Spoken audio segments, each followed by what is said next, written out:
এ দেখো আমি আজকে কি করেছি, গরম গরম সাদা ভাত। আজকে আমি আমার হাজবেন্ড ওয়াইফের জন্যই করেছি। আমার ছেলে বাইরে গেছে, বৌমাও একটু গেছে বাইরে।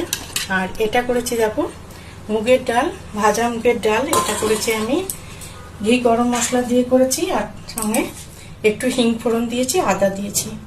আর এখানে রেখেছি আমি ডাল দিয়ে খাওয়ার জন্য একটু কুমড়োর ভাজা, এবং বেসন অল্প দিয়েই করেছি, একটু কাঁচা লঙ্কা টঙ্কা দিয়ে করেছি।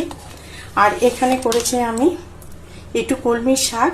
এটা আমি একটুখানি রসুন থেতো করে দিয়েছি আর শুকনো লঙ্কা ফোড়ন দিয়েছি। আর এখানে করেছি আমি মাছের টক। এটা আমি তেঁতুল দিয়ে করেছি। এই হচ্ছে আজকে আমার লাঞ্চের মেনু। তোমরা কে কি লাঞ্চ করলে অবশ্যই ভিডিও দিও, দেখবো। আমার লাঞ্চ মেনু তোমাদের কেমন লাগলো অবশ্যই কমেন্ট করে জানিও।